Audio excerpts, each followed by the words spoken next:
As I said, I promised to bring Brand Thornton back.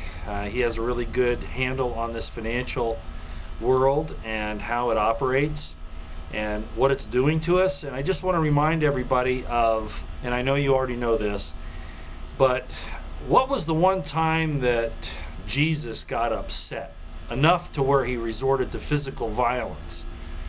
It was with the financial interests, the money changers as they were called at the time, changing Roman coins into coins that were proper for use in the temple treasury, the Corban, and how they charged interest and the exchange rate. And what it did to the people, it actually took their substance and made them poor.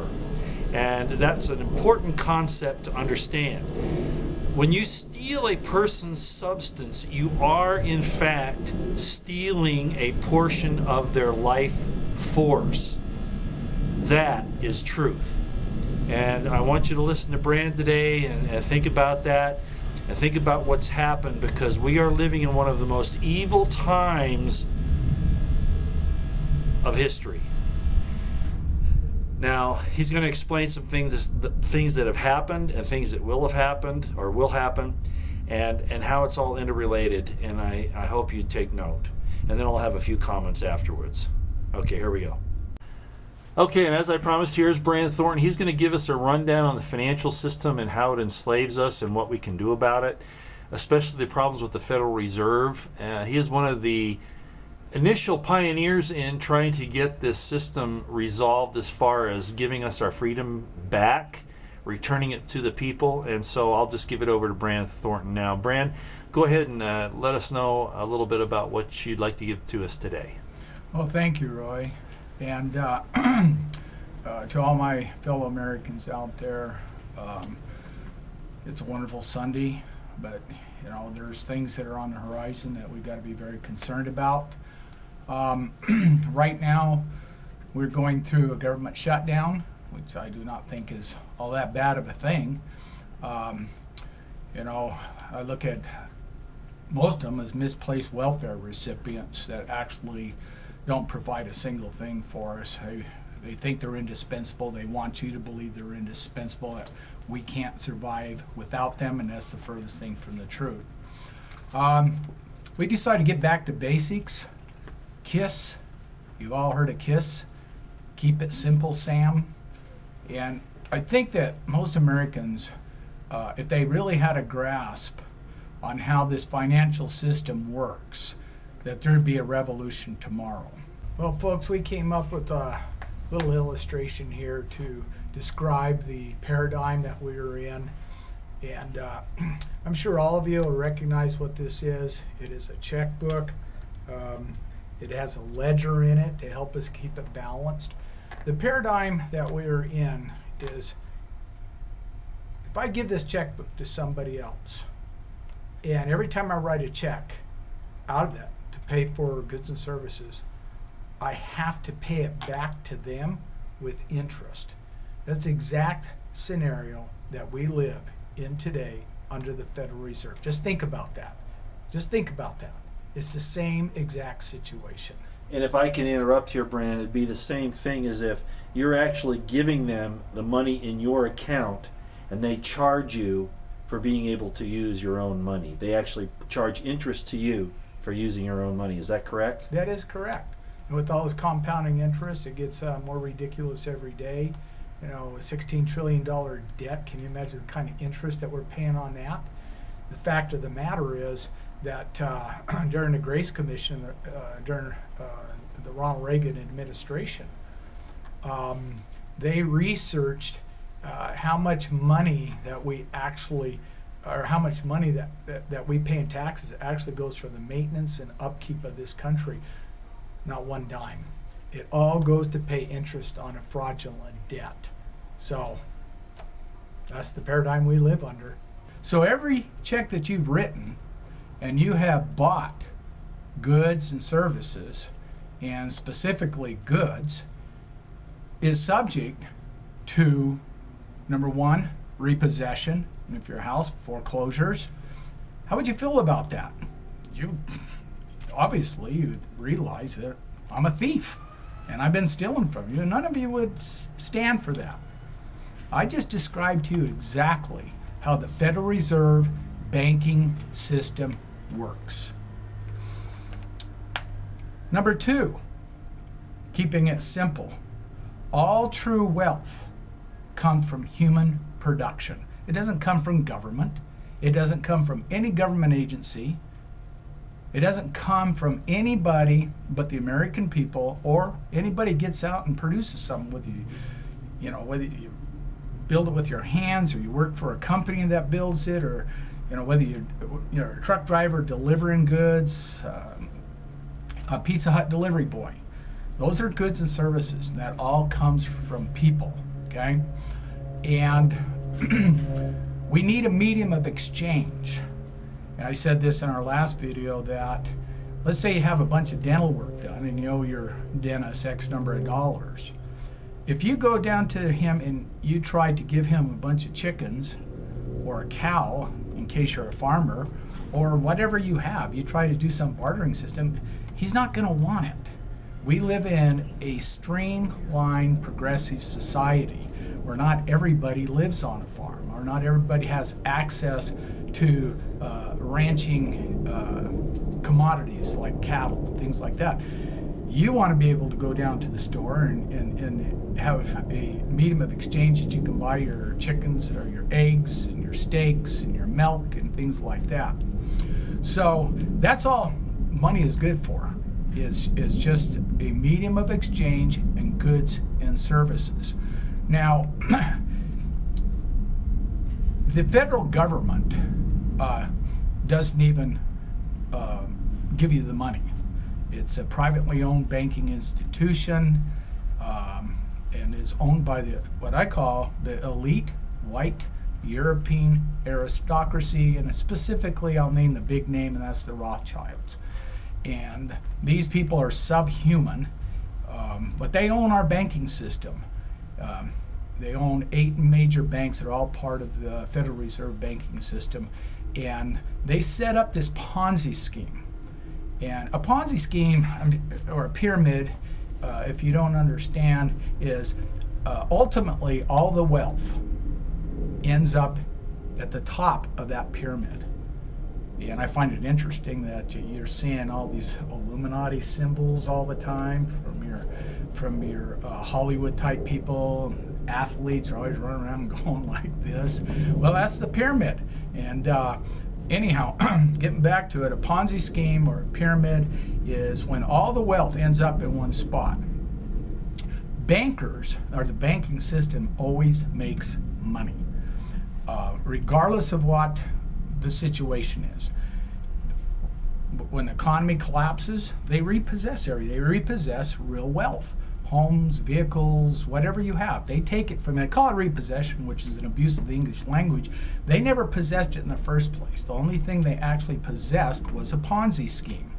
So, and it's a dictatorial type situation. They got laws enacted through politicians that they paid off to get these laws, so that their Federal Reserve notes is the only legal medium of exchange. Now, we see gold and silver is making quite a comeback, and we can actually give Ronald Reagan some of that credit, because prior to his administration, you couldn't have more than 2 ounces of gold and silver in your possession. Isn't that amazing? Isn't that like a big red flag going off?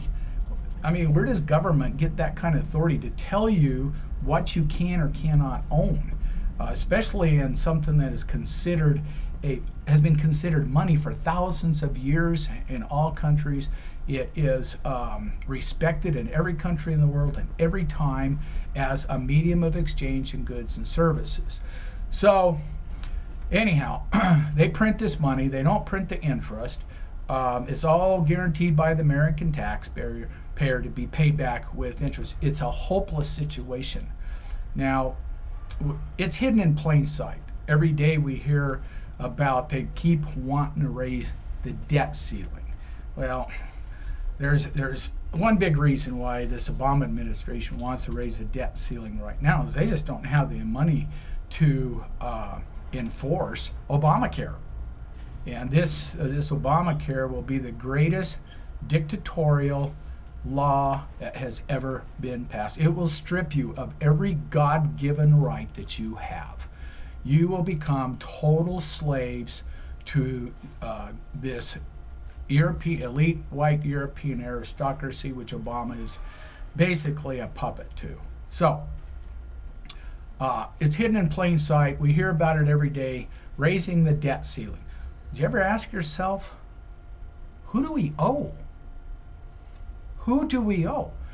I mean, they're talking about raising the debt ceiling. We're in debt to somebody. Everybody needs to ask that question. Who do we owe? And once you understand who you owe, then you're going to start wanting to know, how did this all happen? How did this come about that we get ourselves into a $16 trillion debt? The country with the richest resources in the world, the greatest workforce in the world, a country with the greatest technology in the world, and we're $16 trillion in debt to who? Anybody, please. I know what the answer is, and it's fraud. You know, they say that we're going to lend us the money. Well, that's an abuse of the English language. To say you lend implies that you're going to receive something of value. No, they just authorize the printing of more paper. That's all it is. And because the American people have faith in this paper, they go out and they produce. They go out, they build things, they manufacture things, and at that time, this paper has gained value. And it's at that time that they come through the back door through taxes and paybacks, and they steal our production. And then they take that and they use it against us. They weave the rope that they're going to put around our neck to choke us to death. You get that? You're paying for the devices to destroy you. How insidious, how sick is that we allow that to happen? Are we also dumbed down? We can't see what's happening. It's plain sight. It's right there. Raise the debt ceiling. You know, Ron Paul is talking about some of his constituents in Congress and the Senate. And he says they drop in every once in a while and ask him a few questions. And one of the questions they ask him is, how does this exactly work? He was flabbergasted. I mean, you can listen to him on YouTube where he talks about this. Your elected officials, the majority of them, don't know how this Ponzi scheme even works. All they know is they want to collect a paycheck and they're beholden to it. You know what they call that? They call it bribery. They call it blackmail.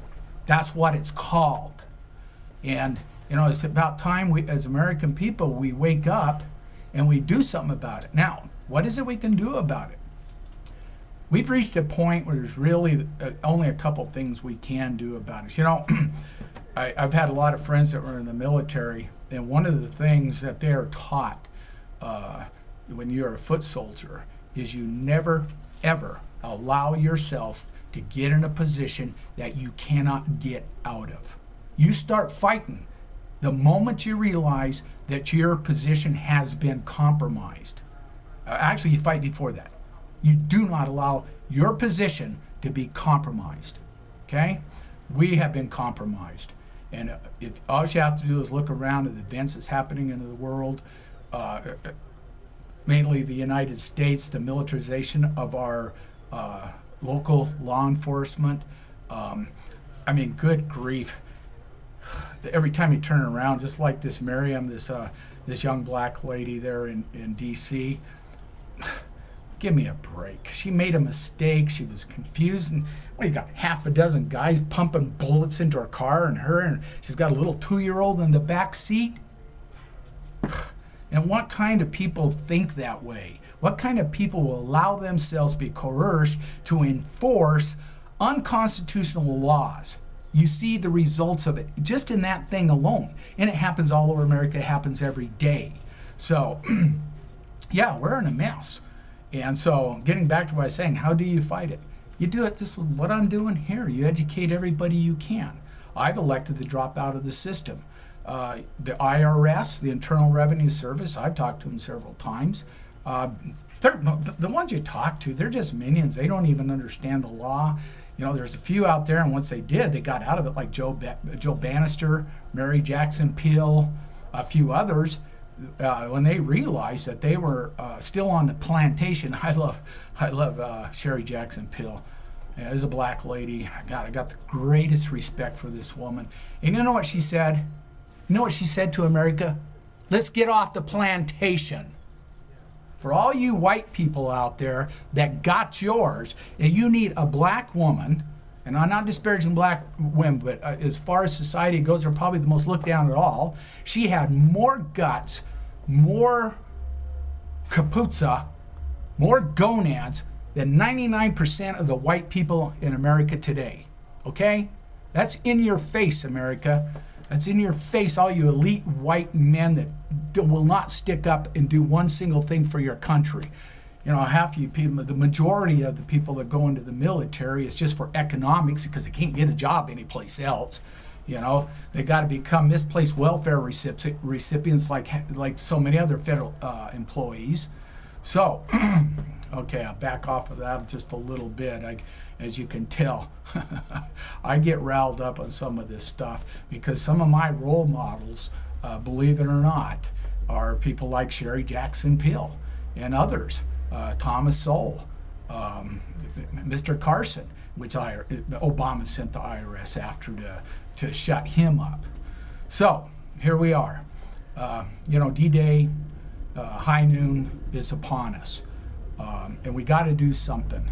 So, you know, I would say America, this thing has reached a point that they own us to a great extent, and, you know, we got to be willing to make some sacrifices for our children, for our grandchildren. You ever think about that? Especially you in law enforcement. What about your children? What about your grandchildren? The military? Come on, grow some gonads, okay? You get an unlawful order, what do? You say no. They pressure you, you fight back, okay? When it reaches that point, I mean, when your hands are tied behind your back and you're sitting on the platform and they're getting ready to pull the rope to drop you out, and rope's around your neck, there's not a damn thing you can do at that time. You're done. And you have the responsibility to fight, not just for your country, but for your children, for your grandchildren, for your neighbor. Look at when you go home tonight, look at your children. Look at your grandchildren. Look at them. The world that you're going to leave is for them. What is it going to be? What kind of world are you going to leave for them? Are you going to leave a total dictatorship like Obama and his administration? These are demons, devils. They don't care. I take that back. They do care.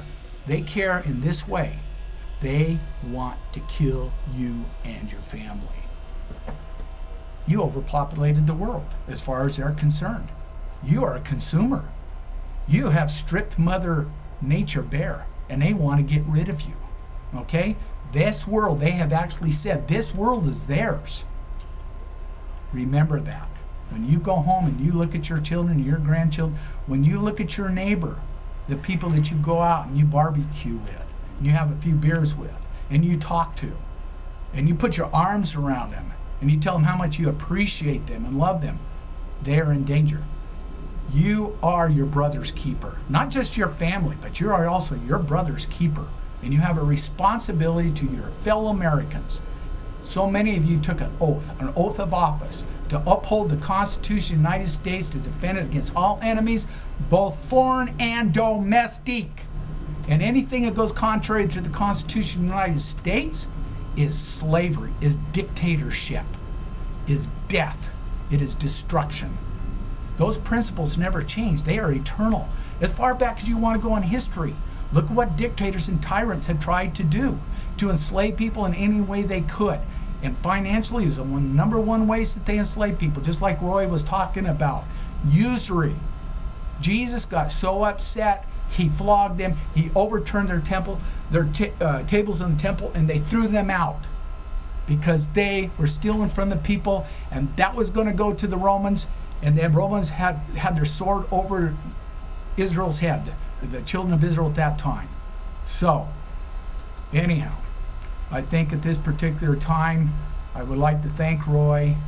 I pray to God, people wake up. Please wake up. Everything depends upon you waking up. Roy just brought something to my attention, wanted me to elaborate a little bit on it, but Jesus was a political insurrectionist. And the powers that be at that time, the Sanhedrin and the Romans, they used his demonstration in the temple as an excuse to have him crucified. And so he made a statement. He made a very, very strong statement that his life he would sacrifice to keep his people out of that bondage. And they looked at that as, a direct threat to their political supremacy, their dictatorship, and they decided at that time they had to crucify him. Oh yeah, another John F. Kennedy. A lot of people always wonder, what got John F. Kennedy killed? What was his great sin against whoever that got him killed? Well, he just signed H.R., I believe it was 100011, which made silver a legal means of exchange of goods and services in the United States. People, anytime a precious metal that can be circulated in it's called solvent money.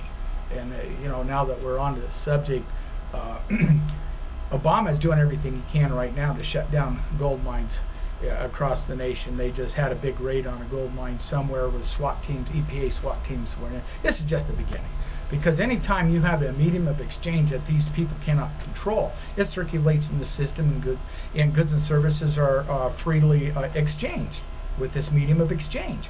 And this promotes industry, it promotes capitalism, and things are built on, we're back on the road to recovery. Can't have that, cannot have that, okay? And Jesus understood that very well. Now, he believed in a united order or having all things in common, which ultimately is the best way to go, because anytime you have to use something for a medium of exchange, whoever gets control of that medium of exchange, complete control of it, owns the people. They control the purse strings, so they own you. Jefferson said that, as a matter of fact. He would rather face a standing army than a central bank. Yes. That controls the currency of the people. Mm-hmm. And of course, Rothschild said, "Let me control the currency, and I care not who makes a country's laws." Exactly. So that's what that is exactly illustrative of what you're saying. Yes, yes. And so right now there's a war on gold and silver. And there was a book written by Anthony some years ago, and he's still quite prevalent in the educational field. But it's called The War on Gold.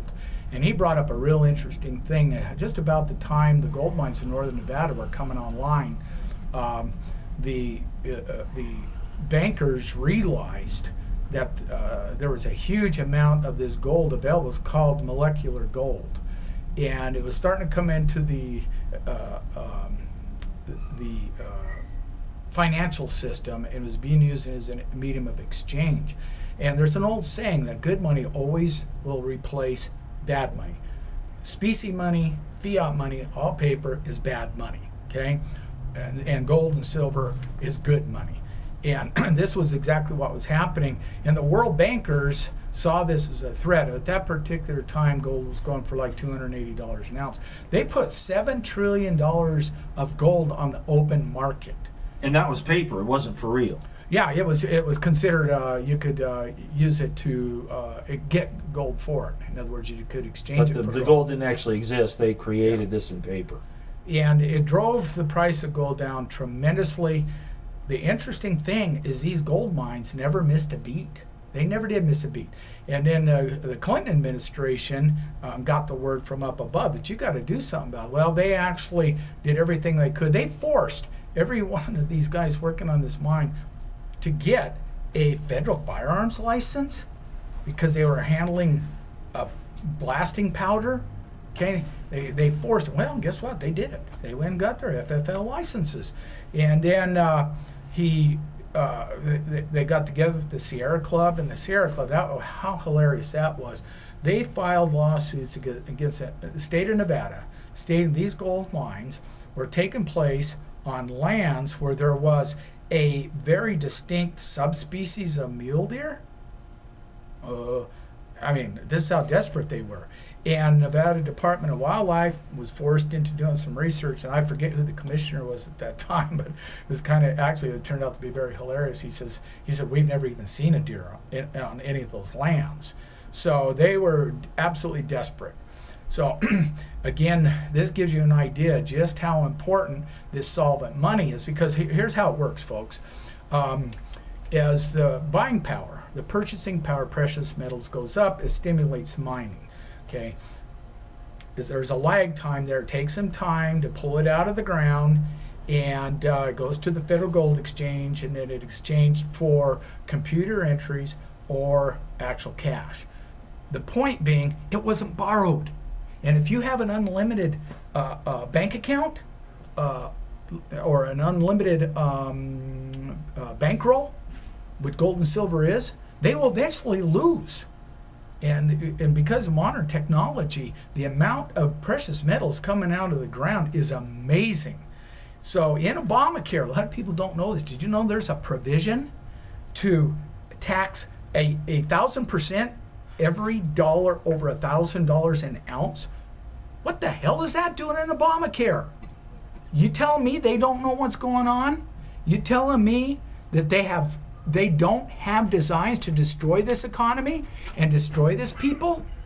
I mean, everything he has done so far, his administration, his regime has done, is to destroy our economy. I mean, look what's happening. You got children that were out on their own, moving back with their parents, bringing their kids. Everybody's had to, pull in their wings. There's a condition that medical profession describes when a person is going into hypothermia. And I forget the exact name of it, but all the blood, the warm blood, it goes from the extremities and goes to the heart and the brain just to survive. This is what Americans are doing. We're cutting back everywhere, every place that we can, just to survive, just to keep our homes, just to keep food on the table. And look how many can't do that. I see people on the street corners all the time. Mothers with their children on street corners all the time, begging for food. Elderly people, veterans, young people.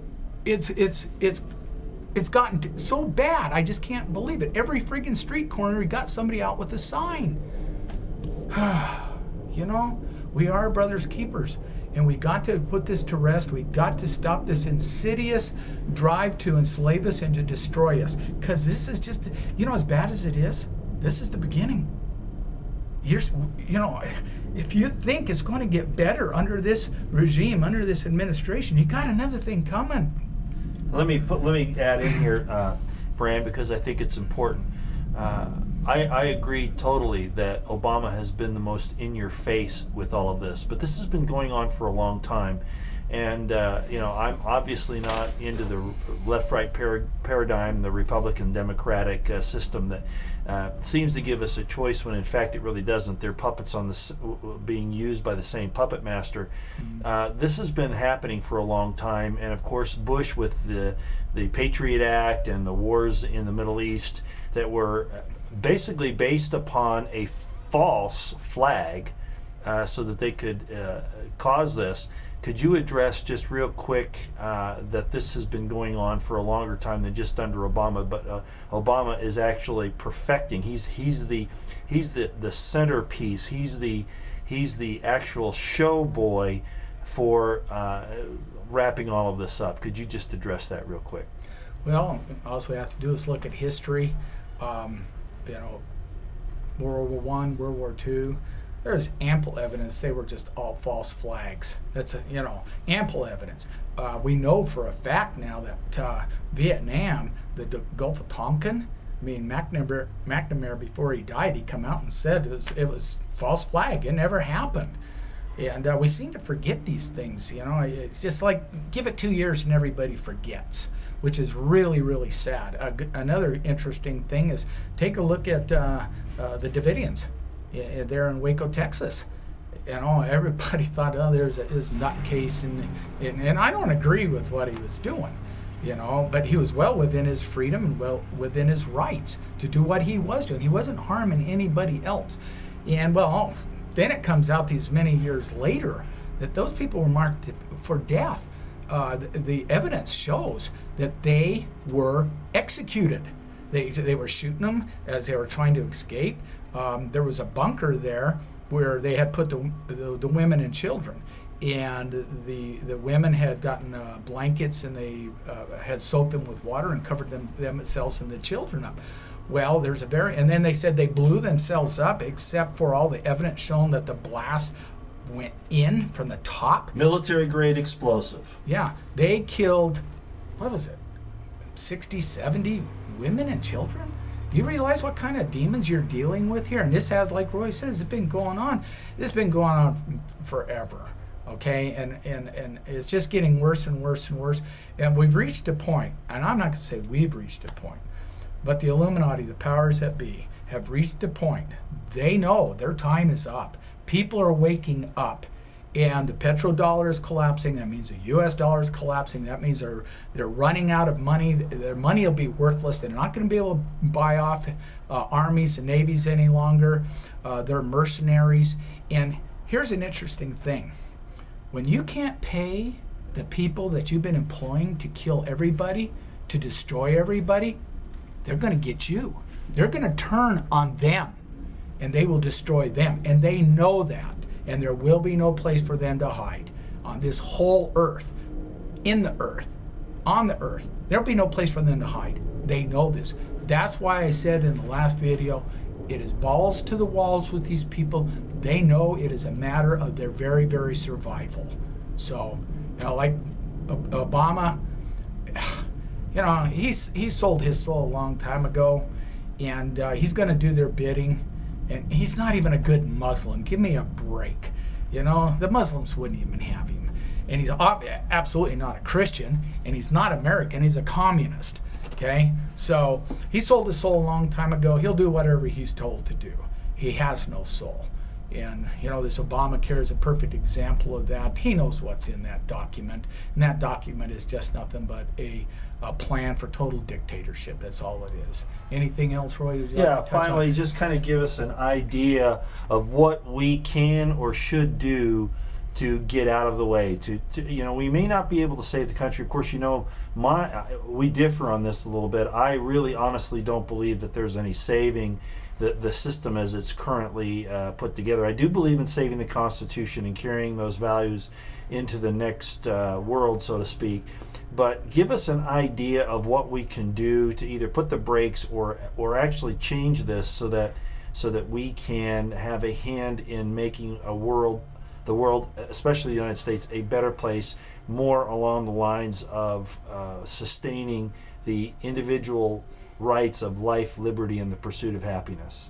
Well, the first thing you can do, that was what I did. I drew a line in the sand, and I said, I will not support the system any longer. I will do everything in my power not to support the system.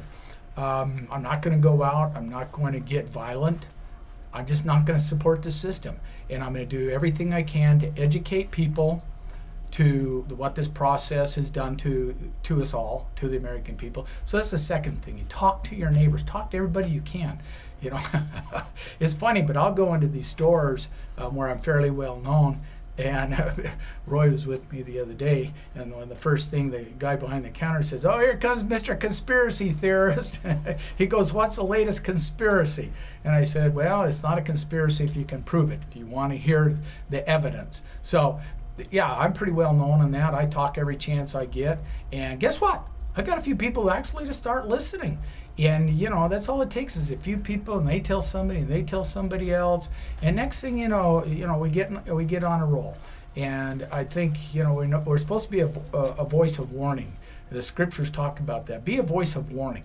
So, it's kind of hard to go out and proselyte as far as your particular denomination, but you can proselyte people and be a voice of warning and tell them what's coming down. And that is pure religion. That is pure religion. Take care of your fellow man, take care of your neighbor, take care of the widows and the children, the homeless. That is pure religion. Be a voice of warning. Tell them what's coming down the pike and help them get prepared for it.